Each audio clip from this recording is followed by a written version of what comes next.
Good morning guys and welcome back to the channel. Today I'm making a video that tells you about my direct experience in solving a problem with a code that seemed trivial but then in the end required a little more attention. Why do I make these videos? To try to share past experiences and try to help you solve some problems. So the solution that seemed like the best solution wasn't the solution we adopted to solve this problem. We adopted another one and now we'll see it together. As always, I remind you that on the channel, on the main page of the channel, you can find all the playlists you need to become a CNC machine programmers, and look, there really is everything. If you follow those 4 to the letter, or rather 2 if you like, because 2 are ISO and 2 are manual guides and shop tours, so those 2 playlists, you'll arrive in front of the machine already knowing what programming means. Remember that this doesn't mean you have to be a turner, but it's a first step to start this profession for which you don't need to be an engineer, but sometimes you're smarter than the engineers who teach us the trade. And if you like my channel, I invite you to support it with the methods that I've always explained to you. Maybe this time I'll remind you of them at the end of the video. Having said that, what are we talking about today? Today we're talking about this code. So, I'll be small. I'll stand here. I hope I'm not in the way too much. This is a ring. The drawing you see is not the original drawing due to copyright issues, so I've changed the rules a bit, I've changed the dimensions a bit. It's a drawing, let's say, made by me, but the concept is this. We have to make a ring.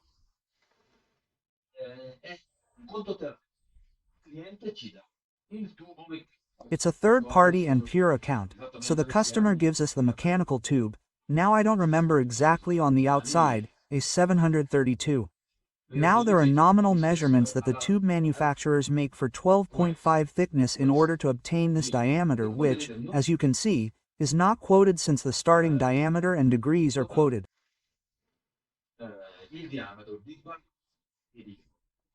Here's everything we need to obtain the program, but at the moment we don't care about the program because we are talking about how we are going to create the cycle. So our customer gives us some mechanical tubes that we should obtain with a saw. So we will make the rings with the saw and then we will put it on the tuner to create the profile. Absolutely no joint marks on the external diameter, so this diameter will be turned in a single step.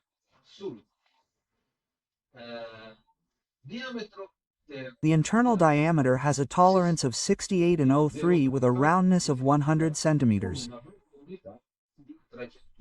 What does roundness on a conical area mean? That if I cut this piece perpendicular to the axis of rotation and measure a section with a 3-dimensional measuring machine by touching it on a dozen points, I can detect maximum diameter differences while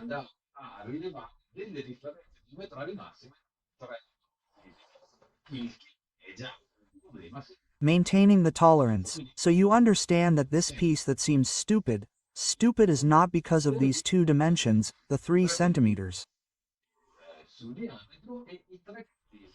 And the centers, but because this diameter must be turned in a single step. So take a screenshot of the drawing and now follow me. So, this is the ring in 3D, okay?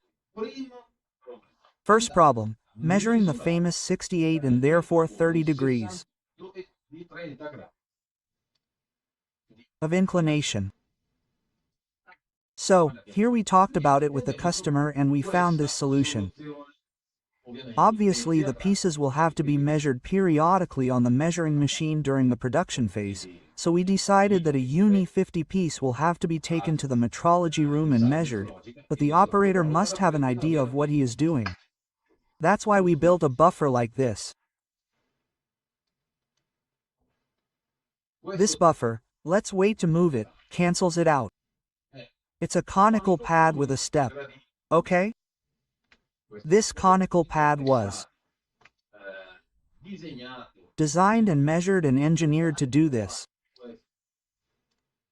Let's move it. Let's place it on our piece.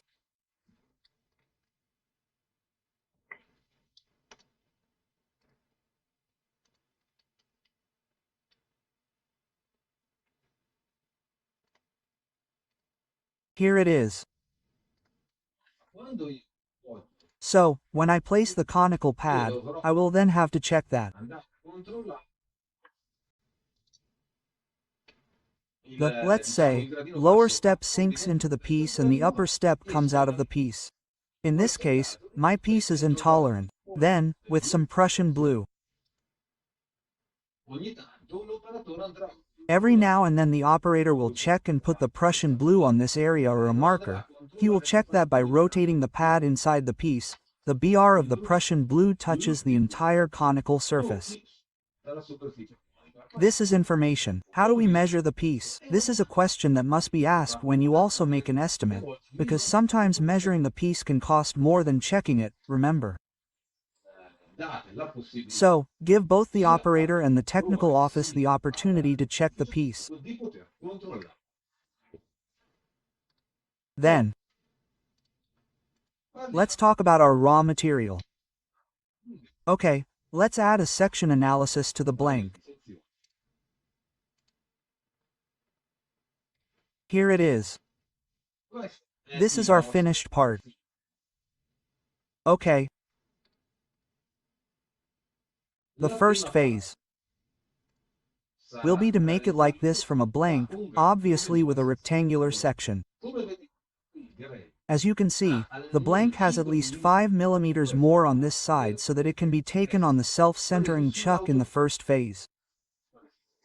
Okay? This will allow me to turn the diameter in a single step. And that's where I'll stop.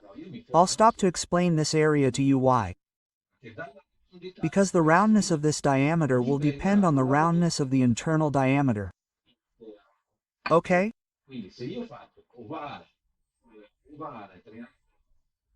So if I make the internal part oval, rectangular, oval, triangular, or in any case deformed or triangular,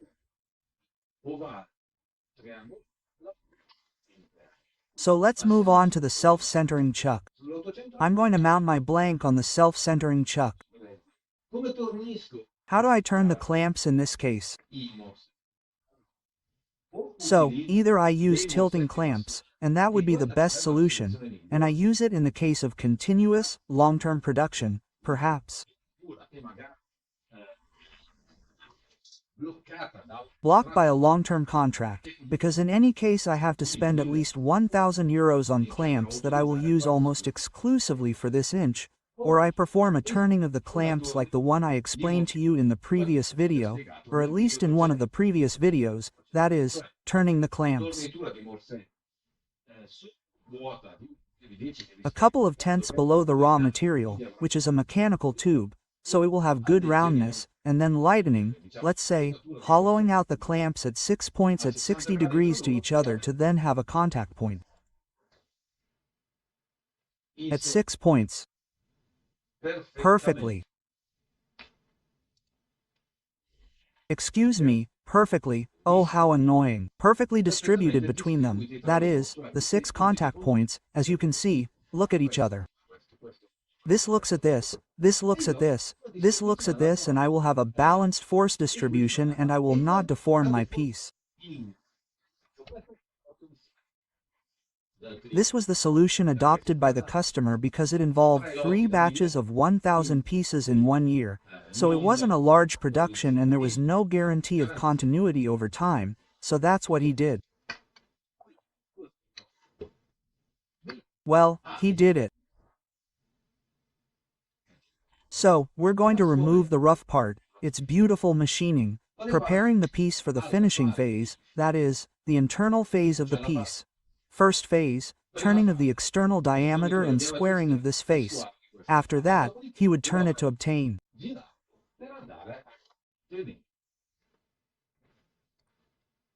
the internal part, the conical part, but this is where the problems arise. The piece is not round. So, at first, he had done a turning, let's say, not unloaded.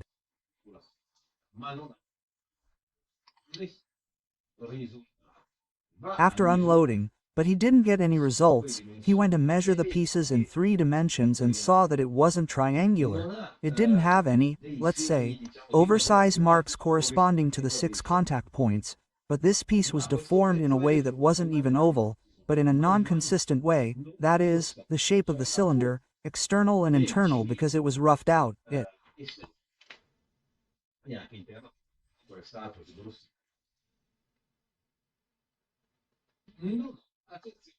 wasn't circular and it didn't have any geometry that could be brought back to an ovality or a triangularization.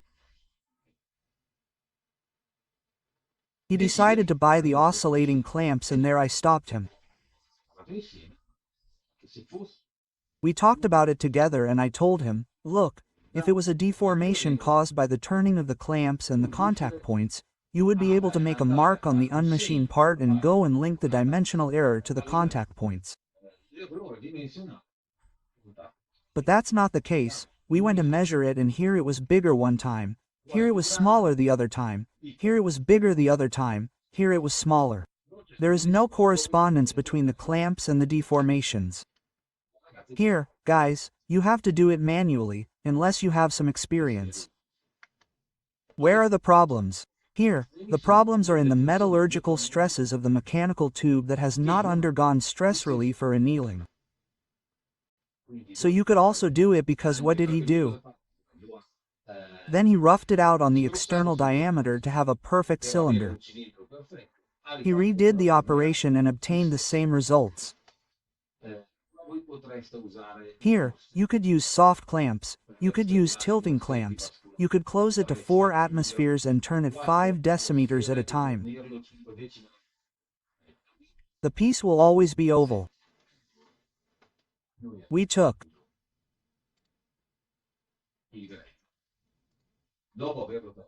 the raw material, after cutting it to size, we sent it to a heat treater, we performed stress relief on his advice, we returned the pieces to the machine, performing this operation with the raw external diameter, that is, from a mechanical tube.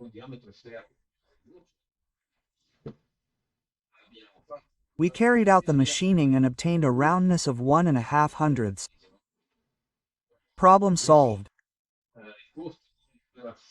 The cost of the operation seems to me to be 0 per kilo at the time because a few years have passed, so surely with the increase in energy costs the cost of heat treatment will have also increased.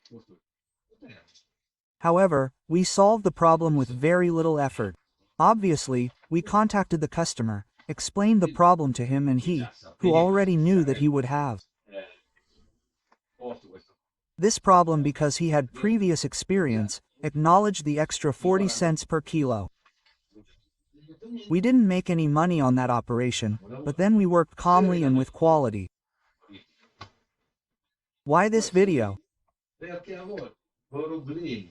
Because sometimes problems, especially geometric and shape problems, hide in areas that we don't expect. Okay? And I wanted to share this experience with you.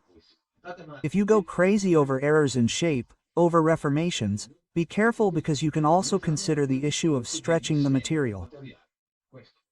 This applies to molded parts, which I tend to request flat, but I don't like working with what is called S-cast, that is, as it came out of the oven.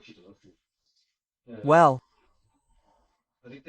I believe that metallurgical stress relieving or annealing can often solve a lot of problems in the end. In other words, you add an extra cost to reduce hidden costs. A small experience that I wanted to bring, let's say, to the channel and that I would like you to comment on with your experiences if possible. Well, it's time to remember to support the channel. Always give a like, always leave a comment, even just, hi, because you will make the YouTube algorithm work to make my video more visible, and then, if you like the way I work, the way I express myself and how I bring my experiences to you, why not, support the channel with a big thank you, with a monthly subscription of €99, just to help me keep going, or by doing your shopping on Amazon a bit, using the link you find in the description. Add it to your favorites and do it. It doesn't cost you anything and you help me. As always, thank you for watching until the end of the video, and I'll see you in the next video, trying to come up with another idea to propose to you. Thanks a lot. Bye guys.